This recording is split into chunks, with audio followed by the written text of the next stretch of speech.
Good evening friend, welcome to Veeru academy where learning meet success. दोस्तों, उम्मीद करता हूँ आप लोग बहुत ही अच्छे तरीके से होंगे और अपनी तैयारी भी बहुत ही अच्छी तरीके से कर रहे होंगे। दोस्तों बताइए, हम कौन सा चैप्टर पढ़ा रहे थे आपको? सेंसरी ऑर्गन यानी ज्ञान इंद्रियां। ज्ञान इंद्रियों में हमने आंख के बारे में, कान के बारे में डीप में स्टडी यानी जानकारी ले ली है। चलिए एक बार शॉर्ट में रिवीजन कर लेते हैं इन सारी चीजों का। जो आंख होता है वो देखने का काम करता है और आंख की जो कैपेसिटी होती है बाकी ज्ञान इंद्रियों से बहुत ज्यादा होती है, क्योंकि आंख से हम बहुत ज्यादा दूर तक देख सकते हैं और यह एक मुख्य सेंसरी ऑर्गन यानी ज्ञान इंद्रिय की तरह काम करता है। अब बात कर लेते हैं आंखों के पार्ट के बारे में। दोस्तों, ये एक रफ डायग्राम है आंखों के पार्ट का, ध्यान देना। दिखाई दे रहा है? बिल्कुल दिखाई दे रहा है। दोस्तों, आंखों के ऊपर एक ट्रांसपेरेंट मेम्ब्रेन होता है जिसे कार्निया बोलते हैं, और यह कार्निया जब हम आंख को डोनेट करते हैं तो इसी कार्निया का डोनेट करते हैं, इसी को हम दान करते हैं।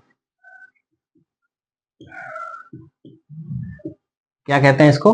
कार्निया। जब आंख को डोनेट करते हैं तो इसी कार्निया का दान करते हैं। इसके जस्ट पीछे ऐसी संरचना पाई जाती है जो ब्राउन यानी भूरी कलर की, नीली कलर की और काली कलर की होती है, जिसका नाम है आइरिस। क्या नाम है? आइरिस। इसके बीच में एक काला जगह होता है, काला स्पॉट होता है, काला जगह होता है, काला क्षेत्र होता है, जिसको क्या कहते हैं? प्यूपिल बोलते हैं। क्या बोलते हैं? प्यूपिल। इसी से प्रकाश होकर के हमारे आंखों में एंटर करता है, जो कि हम देख पाते हैं। ठीक है। प्यूपिल के जस्ट पीछे क्या पाया जाता है? एक लेंस पाया जाता है, और वह कौन सा लेंस होता है?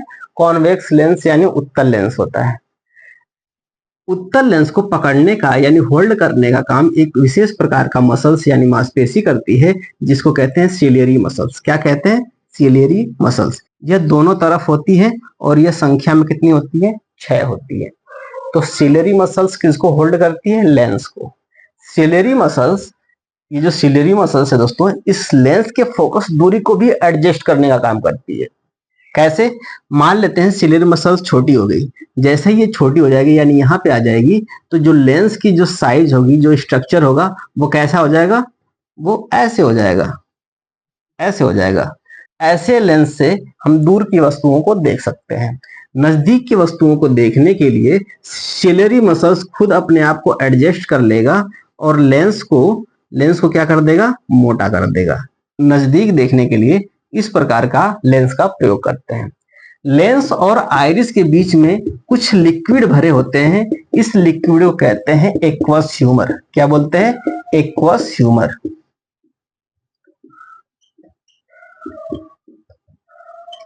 क्या बोलते हैं? Aqueous humour. दोस्तों, ये पीछे साइड ध्यान देना, पीछे साइड एक पोर्शन होता है जिसको बोलते हैं रेटिना, और इसी रेटिना पर किसी व्यक्ति का क्या बनता है? प्रतिबिंब बनता है यानी इमेज बनता है। जो प्रतिबिंब होता है उल्टा होता है, लेकिन यहाँ जो एक पार्ट होता है जिसको कहते हैं ऑप्टिक नर्व, ऑप्टिक नर्व की सहायता से ये जो ऑब्जेक्ट जो उल्टा बनता है प्रतिबिंब, वह माइंड तक जाने में क्या हो जाता है? सीधा हो जाता है। यहां तक क्लियर? इसके अंदर 2 प्रकार के विशेष सेल होते हैं। एक सेल को कहते हैं कोन सेल और दूसरे सेल को कहते हैं, एक सेल को बोलते हैं कोन सेल और दूसरे सेल को बोलते हैं रॉड सेल या सिलेंड्रिकल सेल या सिलेंड्रिकल नर्व्स भी बोलते हैं।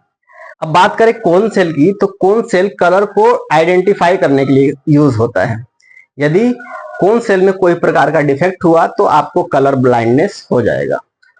यदि रॉड सेल में आपको किसी प्रकार का डिफेक्ट हुआ तो रात में बिल्कुल ही दिखना बंद हो जाएगा।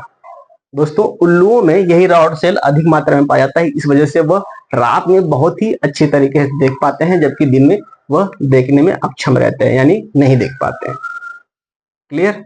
बता दूं, एक सेंसरी ऑर्गन के बारे में आपने जान लिया। ठीक है।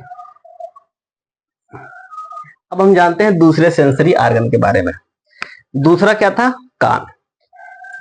उम्मीद करता हूं आ रही होगी आवाज समझ में। जो मेरा पिछला लेक्चर नहीं देख पाए हैं वो यहां से भी देखेंगे तो काफी चीजें समझ में आ जाएगी। दूसरी चीज क्या थी? कान। कान के ऊपरी वाले भाग को पिन्ना कहते हैं, इसे एक्सटर्नल ईयर भी बोलते हैं। इसका काम क्या होता है? यह बाहर से साउंड को रिफ्लेक्ट करके हमारे कानों के अंदर भेजने का काम करता है। मनुष्य के अंदर यह एक अवशेषी अंग है, क्योंकि यदि ये नहीं भी रहा तो हम प्रॉपर तरीके से सुन पाएंगे।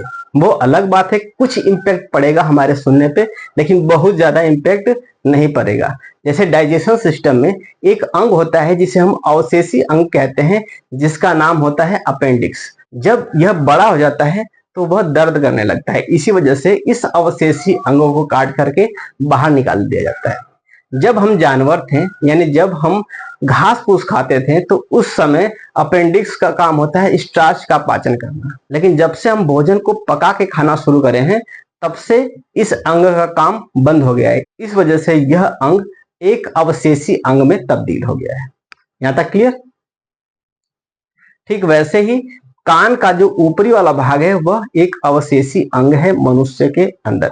बाकी और जानवरों के अंदर यह उपयोगी होता है, लेकिन मनुष्यों के अंदर यह एक अवशेषी अंग की तरह काम करता है। इसका काम होता है बैलेंस बनाना। ठीक है, जैसे ही कोई एक्टिव होता है तो बैलेंस बनाने के लिए बिल्कुल दोनों कान खड़े कर लेता है, और यदि जानवर है तो वो अपना पूंछ भी खड़ा कर लेता है बैलेंस बनाने के लिए। अब हम चलते हैं ह्यूमन ईयर के बारे में। ये इंसान का क्या है? कान है। कान का ये बाहरी वाला भाग है, तो इसको क्या बोलते हैं? पिन्ना बोलते हैं। क्या बोलते हैं? पिन्ना। क्या बोलते हैं? पिन्ना। पिन्ना को मुख्य रूप से दो भागों में बांटा गया है। ऊपर वाले भाग को हेलिक्स बोलते हैं और नीचे वाले भाग को क्या बोलते हैं? लोब बोलते हैं। क्लियर? और ये वाला जो भाग होता है एक नैरो गली में खुलता है, यानी एक नैरो पाइप में खुलता है। इसका नाम है ईयर कैनाल। दोस्तों ये जो पिन्ना है, जो बाहरी भाग है कान का, ये क्या करता है? साउंड को रिफ्लेक्ट करके कहाँ भेजता है? ईयर कैनाल में भेजता है। अब साउंड ईयर कैनाल में आ चुका है। अब ध्यान देना दोस्तों, ईयर कैनाल में साउंड आ चुका है। अब ये साउंड अंदर आ चुका है ईयर कैनाल में। जैसे ही साउंड आगे बढ़ेगा, एक घंटी की तरह संरचना दिखेगी। एक घंटी की तरह संरचना दिखेगी, इसे कहते हैं ईयर ड्रम। Ear drum. क्या कहते हैं? Ear drum. जब ये साउंड ईयर ड्रम से टकराता है तो ये वाइब्रेट करने लगता है। जैसे ही ये वाइब्रेट करेगा, यहाँ पे तीन हड्डियां पाई जाती हैं। इनका नाम है मैलस, मैलस, मैलस। यहाँ पे एक हड्डी पाई जाएगी इनकस, इनकस, और यहाँ पे एक हड्डी पाई जाएगी जिसका नाम है स्टेपीज। क्या नाम है? स्टेपीज। ये क्या करता है? इस वाइब्रेशन यानी कंपन को कहाँ भेजता है?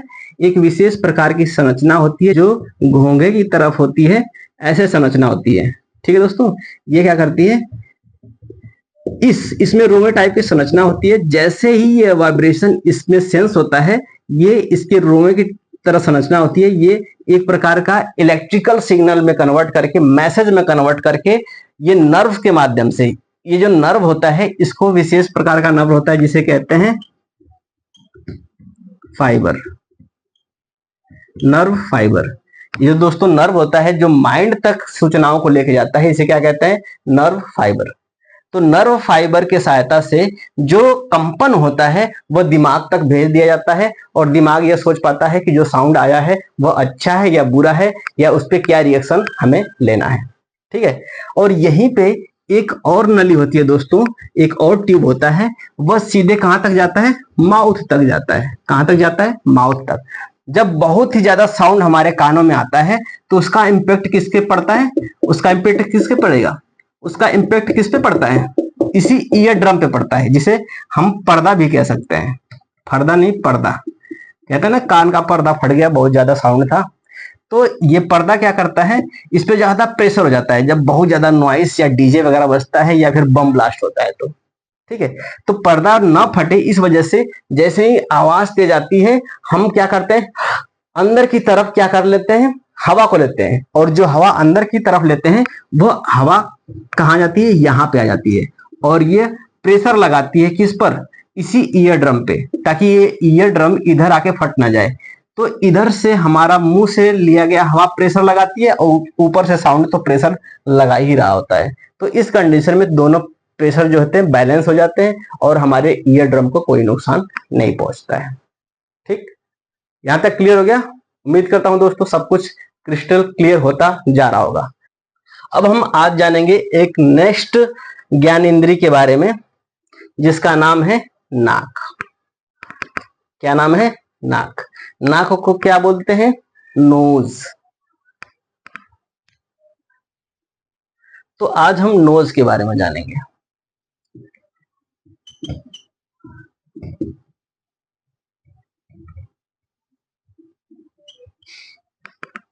ठीक, यहां पे समझाने के लिए बना देता हूं।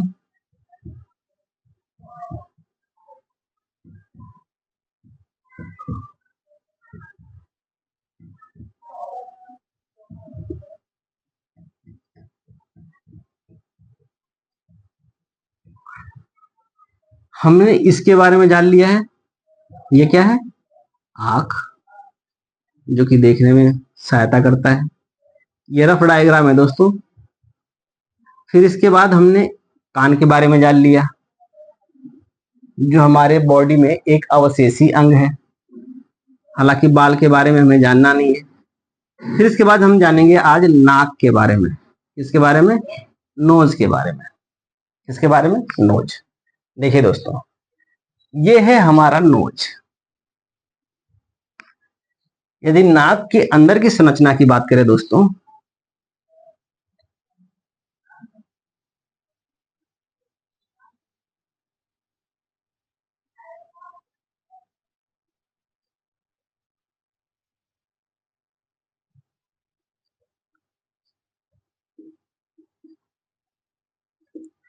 मान लेते हैं ये नाक है हमारी। इसी नाक को ये साइड व्यू से मैं बना रहा हूं। ये नाक है, यही नाक है ना। नाक में दो होल होते हैं, अंदर जाकर के ये दोनों होल क्या होते हैं? मिल जाते हैं। और इस नाक में हेयर पाया जाता है, जिसे क्या बोलते हैं? Nose hair. क्या बोलते हैं? Nose hair. अब हम जान लेते हैं दोस्तों नोज हेयर का फंक्शन क्या होता है। जब हम सांस लेते हैं तो उस वक्त एटमॉस्फेयर में मौजूद जो बड़े बड़े डस्ट पार्टिकल होते हैं, यानी धूल के कण होते हैं, उनको नाक के बाल के द्वारा ही रोक लिया जाता है। ठीक है।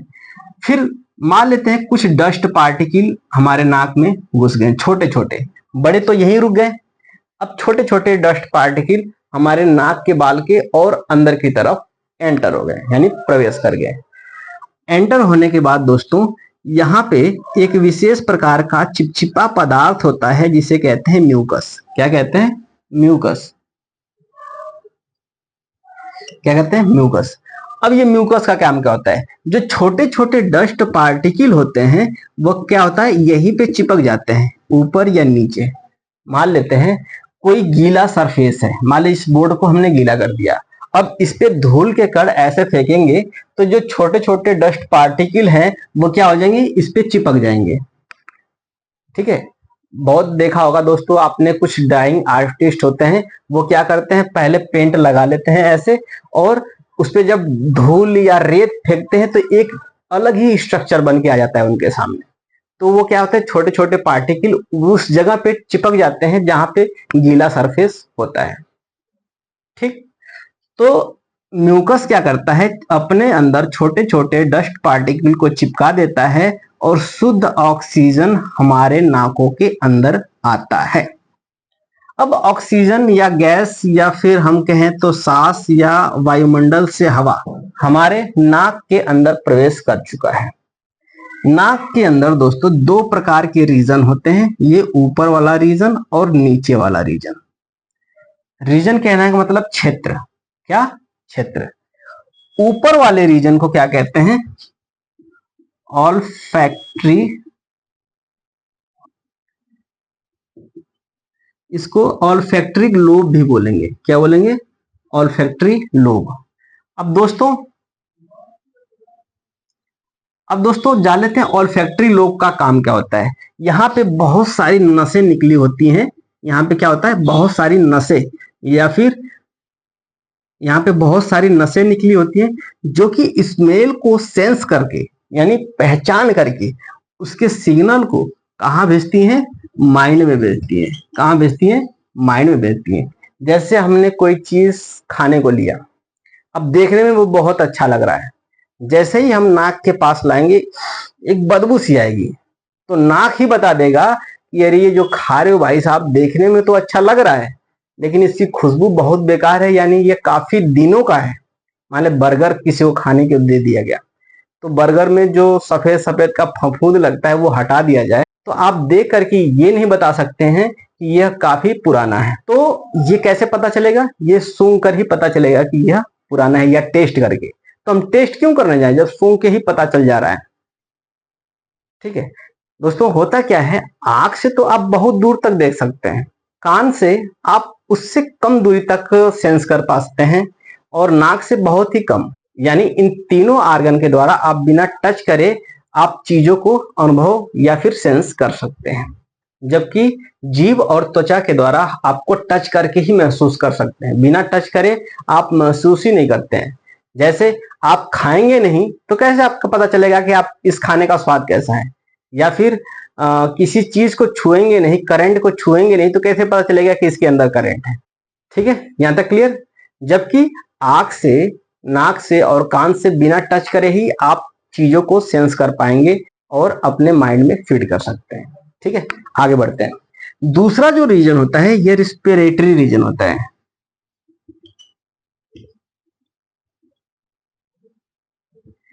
दोस्तों ये वाला चीजें मैंने ऑलरेडी रिस्पायरेटरी सिस्टम में पढ़ा दिया है, क्योंकि यह रेस्पिरेटरी सिस्टम का भी आर्गन है। सेंसरी आर्गन यानी ज्ञानेंद्रिय होने के साथ साथ ये किसका अंग है, रेस्पिरेटरी सिस्टम यानी श्वसन तंत्र का भी अंग है। तो दोस्तों ये रहा नाक और नाक का फंक्शन। अब हम नए ज्ञानेंद्रिय के बारे में जान लेते हैं जिसका नाम है जीभ। क्या नाम है, जीभ। इसको मिटा दो, चलिए इसको मिटा देता हूं।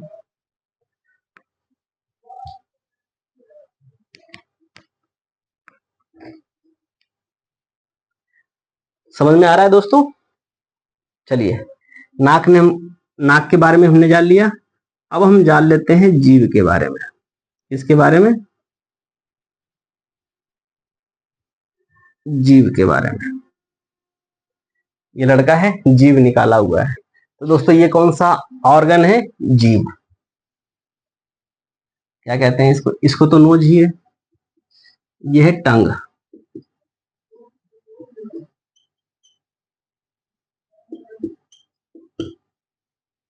क्या है, जीभ। ठीक है दोस्तों, तो हम चलते हैं जीभ के बारे में जानते हैं। जीभ हमारे बॉडी के अंदर पाया जाने वाला एक सेंस ऑर्गन है। बात करें तो यह एक मस्कुलर ऑर्गन है। क्यों, क्योंकि इसके अंदर हड्डी वगैरह नहीं पाई जाती है।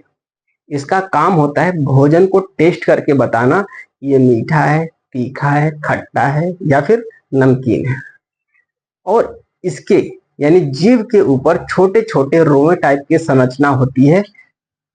मान लेते हैं ये जीभ है, तो ऐसे ऐसे उभरी हुई कुछ संरचनाएं होती हैं। आप लोग कभी खाली होकर इसको एनालिसिस करिएगा, ऐसे ऐसे उभरी हुई संरचना होती है छोटी छोटी। हमने काफी बड़ा बना दिया लेकिन वो काफी छोटी होती है।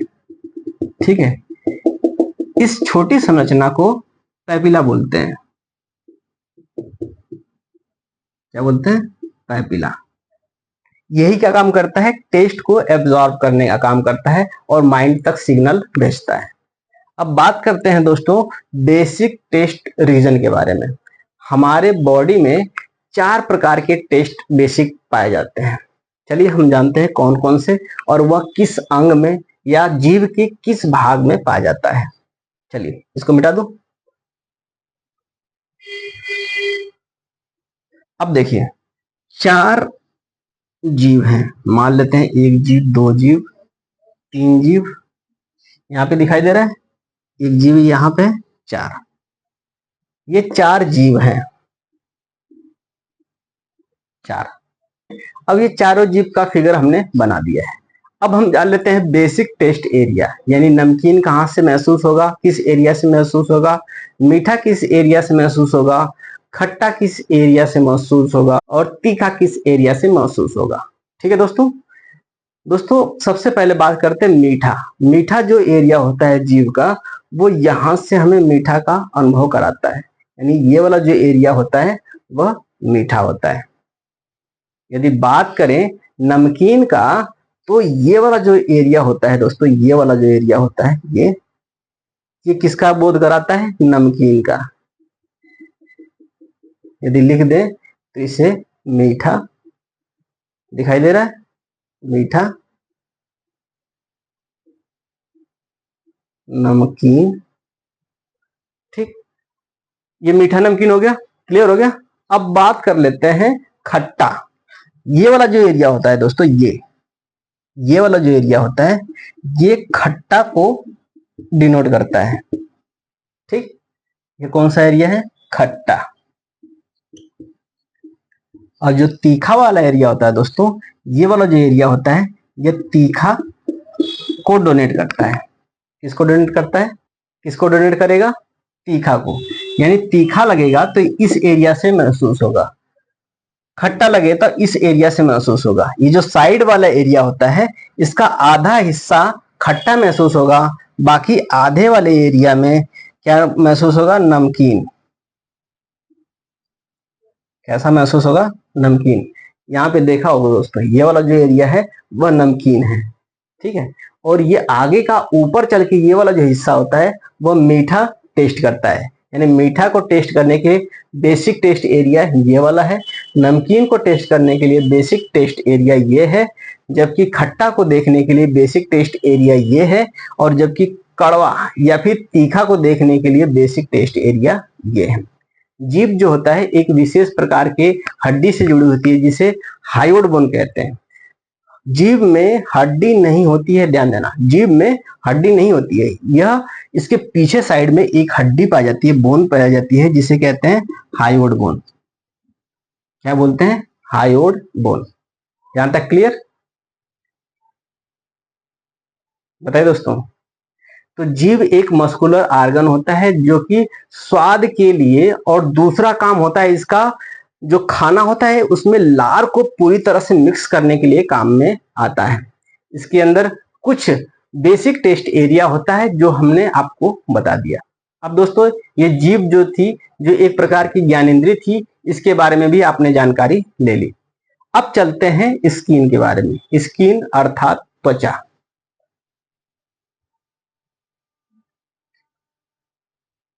स्किन, स्किन के बारे में जान लेते हैं।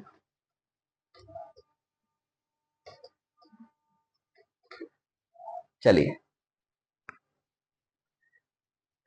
अब हम जान लेते हैं स्किन यानी त्वचा के बारे में कुछ बेसिक जानकारी। त्वचा हमारे शरीर का एक ज्ञानेंद्रिय है, पहली बात। दूसरी बात कि यह किसी भी चीज को टच करके बता सकता है यह गर्म है या ठंडा है या फिर खुरदुरा है या स्मूथ है वगैरह वगैरह। इन सारी चीजों का आभास कौन कराता है, हमारा स्किन कराता है। यह एक प्रकार की ज्ञानेंद्रिय है जो कि टच करके चीजों को सेंस कर पाती है। यहां तक क्लियर। अब स्किन से रिलेटेड कुछ और जानकारी ले लेते हैं। स्किन में एक विशेष प्रकार का पदार्थ होता है जिसको मेलानिन कहते हैं। यदि जिस व्यक्ति के अंदर मेलानिन की मात्रा बहुत ही ज्यादा हो जाता है, वह हमारी तरह क्या हो जाता है, काला हो जाता है। ठीक है, यानी मेरे अंदर मेलानिन की मात्रा क्या है, बहुत ज्यादा है। और जो लोग गोरे होते हैं उनके अंदर मेलानिन की मात्रा क्या होती है, कम होती है। अब मैं काला हूं, ये तो आपको बहुत अच्छा लग रहा होगा, लेकिन फायदा बता देता हूं मैं आपको। जिसके अंदर मेलानिन अधिक पाया जाता है, यानी जो लोग काले होते हैं, उनके ऊपर सूर्य से आने वाले अल्ट्रावायलेट का कोई प्रभाव नहीं पड़ता है, या पड़ता भी है तो बहुत कम पड़ता है। जबकि जो लोग गोरे होते हैं या जिनके अंदर मेलानिन नहीं पाया जाता है, उनके अंदर अल्ट्रावायलेट की किरणों का प्रभाव बहुत ही ज्यादा पड़ेगा। अब दोस्तों आप सुन ही रहे हैं कि ग्लोबल वार्मिंग बढ़ता जा रहा है, जिसकी वजह से ओजोन डिफ्लेक्शन हो रहा है। अब ओजोन क्या होता है, ओजोन डिफ्लेक्शन क्या होता है, वो अलग चेक करने पड़ेंगे। आपको बेसिक जानकारी दे दूं कि दोस्तों जो समताप मंडल होता है, जो समताप मंडल होता है उसके ऊपर एक लेयर होती है, जिस लेयर को कहते हैं ओजोन की लेयर। इसकी फॉर्मूला होता है O3। ये क्या करता है, सूर्य से जो आने वाली जो परावैंगनिक किरणें होती हैं उसको क्या करता है, रिफ्लेक्ट कर देता है। क्या कर देता है, रिफ्लेक्ट कर देता है, हमारे अर्थ पर पहुंचने ही नहीं देता है, पृथ्वी पर पहुंचने ही नहीं देता है। लेकिन ग्लोबल वार्मिंग की वजह से या फिर पोल्यूशन की वजह से, प्रदूषण की वजह से ये जो ओजोन की लेयर है दोस्तों, इसमें क्या हो गया है, होल हो गया है। क्या हो गया है, होल हो गया है, यानी यहाँ की जो परत है वो हट चुकी है। इसकी वजह से जो अल्ट्रावायलेट किरणें हैं वो कहाँ आएंगी, डायरेक्ट कहाँ आएंगी, पृथ्वी पे आएंगी। जब डायरेक्ट पृथ्वी पर आएंगी तो यहाँ पे कुछ काले लोग पाए जाएंगे और कुछ गोरे लोग पाए जाएंगे।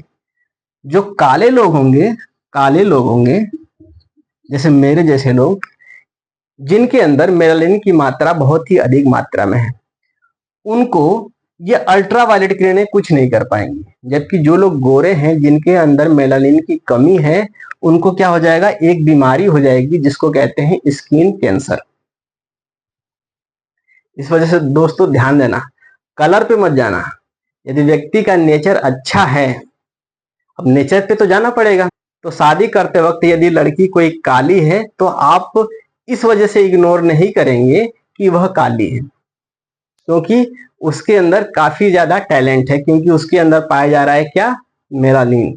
और मेलानिन क्या करता है, अल्ट्रावायलेट किरणों से प्रोटेक्ट करता है, और दूसरा विटामिन डी की सिंथेसिस में मदद करता है। जिसके अंदर मेलानिन पाया जाएगा वह अधिक मात्रा में किसका सिंथेसिस करेगा, विटामिन डी का। होता है ना, कहते हैं ना कि सुबह सुबह जाकर के धूप ले लो, विटामिन डी ले लो।